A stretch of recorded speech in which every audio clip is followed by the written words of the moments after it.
Assalamualaikum warahmatullahi wabarakatuh. Halo teman-teman semuanya, kembali lagi bersama saya Muhammad Fauzan Zain. Kali ini kita akan membahas sesuatu yang menarik lagi nih teman-teman, berkaitan dengan pendidikan, yakni media pembelajaran. Nah, mari kita simak video berikut.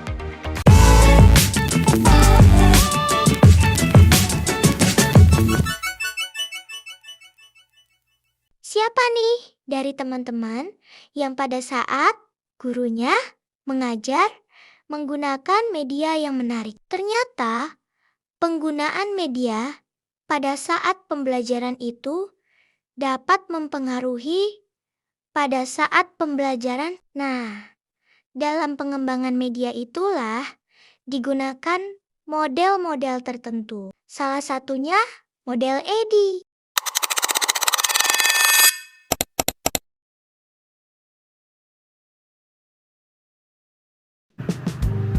Media pembelajaran merupakan salah satu elemen penting yang ada dalam proses pembelajaran di kelas, di mana dalam media pembelajaran ini diperlukan pengembangan.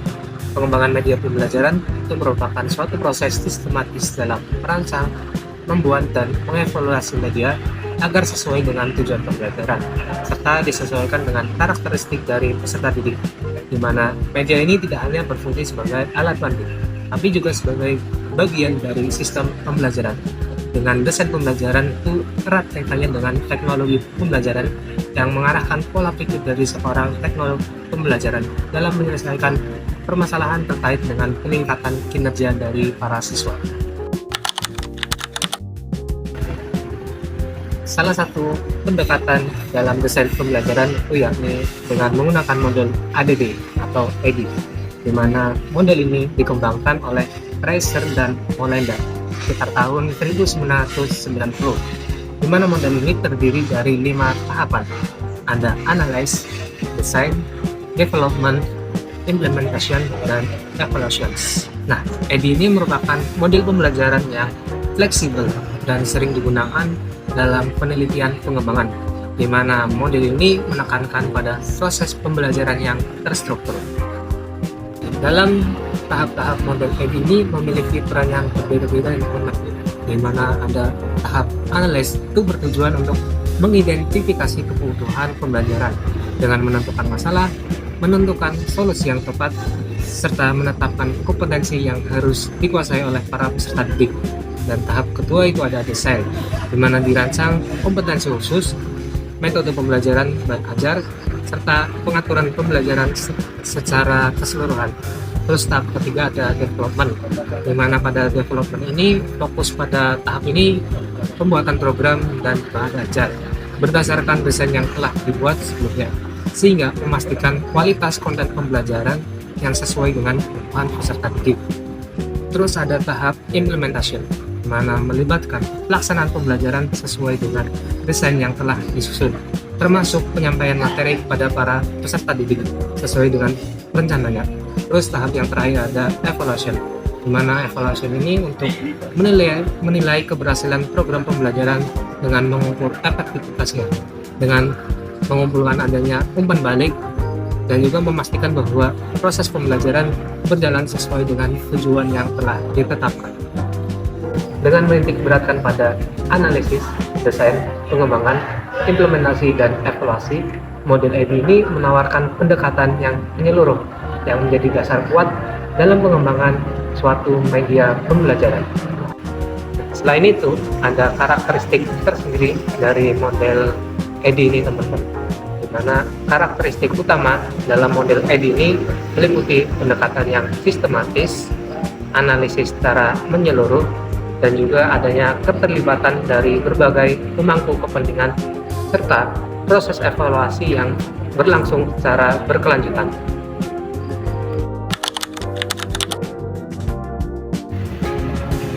Karakteristik yang pertama yakni pada model EDI ini menggunakan pendekatan secara sistematis, di mana model EDI mengadopsi pada pendekatan sistematis. Ini berarti setiap tahapan dalam pengembangan itu dilakukan secara berurutan dan terorganisir. Dengan pendekatan ini, setiap langkah-langkahnya itu diperhatikan secara cermat, sehingga tidak ada bagian yang terabaikan. memastikan efisiensi serta efektivitas dalam pengembangannya. Terus karakteristik yang kedua ada struktur yang terperinci, di mana setiap tahapan dalam model ED ini memiliki prosedur dan langkah-langkah yang tersusun dengan baik. Sebagai contoh, tahap analisis mencakup pengumpulan data, evaluasi kebutuhan belajar, serta penetapan tujuan pembelajaran.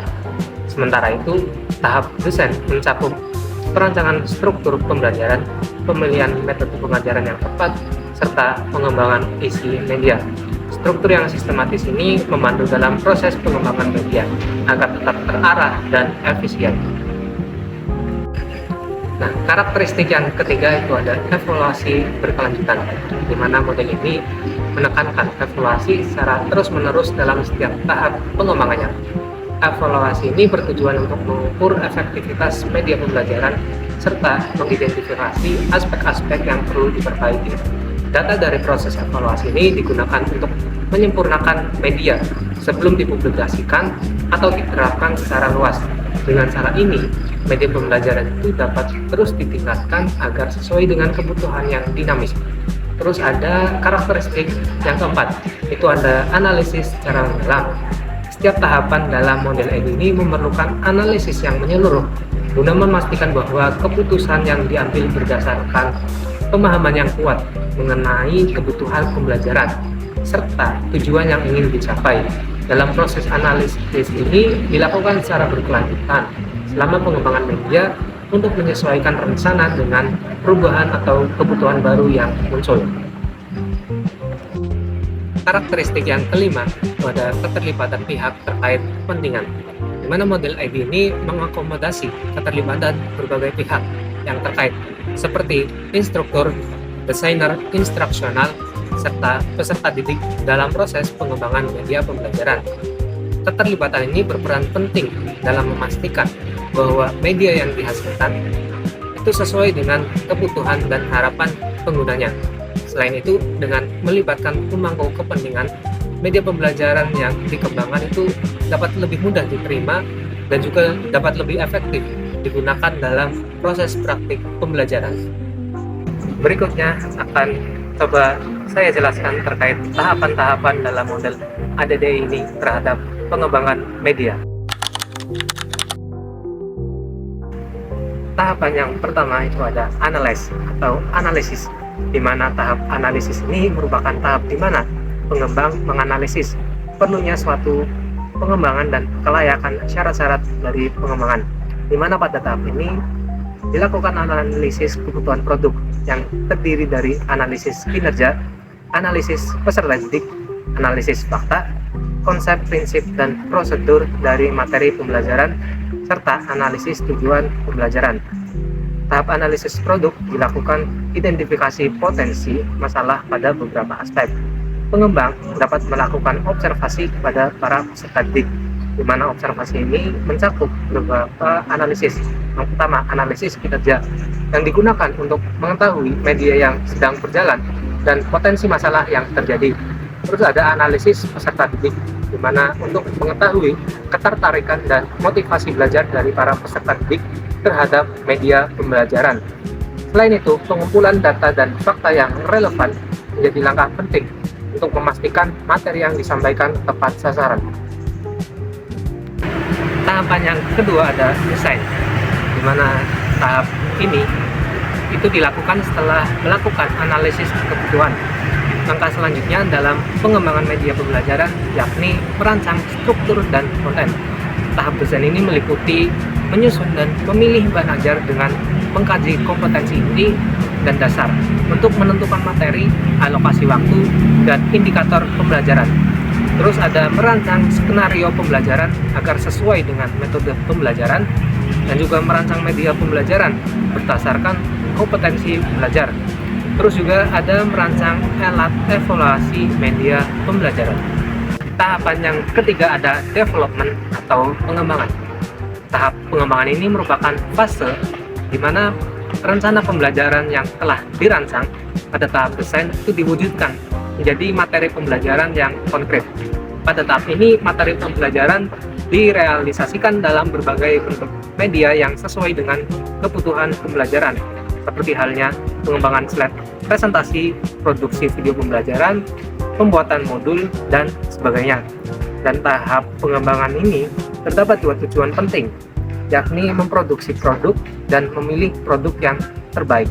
Dengan demikian, pada tahap pengembangan ini memainkan peran penting dalam menyediakan sumber daya pembelajaran yang efektif dan mendukung proses pembelajaran secara menyeluruh.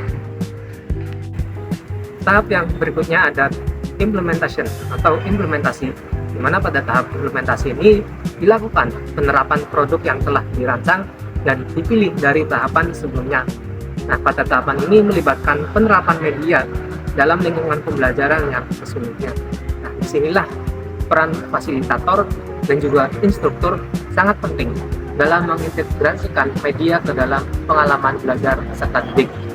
Selama tahap implementasi, fasilitator itu akan memastikan bahwasannya media pembelajaran yang digunakan itu dapat berjalan secara efektif dan sesuai dengan tujuan pembelajaran yang telah ditetapkan.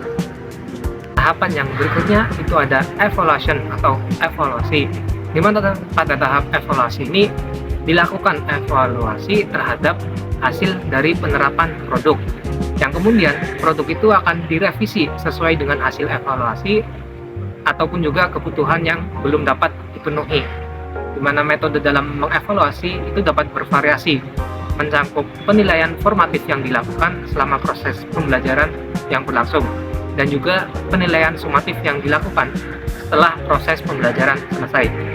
Penilaian formatif ini membantu dalam memantau perkembangan peserta didik dan memberikan umpan balik yang dapat digunakan untuk memperbaiki proses pembelajaran secara real time. Nah, sementara itu penilaian sumatif itu memberikan gambaran secara keseluruhan dengan memastikan evaluasi berjalan secara berkala dan menyeluruh, di mana pengembang media pembelajaran itu dapat memastikan bahwa media tersebut itu berjalan secara efektif dalam mencapai tujuan pembelajaran yang diinginkan, dan juga agar dapat terus meningkatkan kualitas media yang digunakan seiring berjalannya waktu. Oke, jadi begitu nih teman-teman penjelasan dari saya mengenai model EDI ini. Semoga dapat menginspirasi dan menambah wawasan dari teman-teman yang menonton. Sekian dan mohon maaf apabila terdapat banyak kekurangan dalam video pembelajaran tersebut. Akhir kata, sampai jumpa di lain waktu.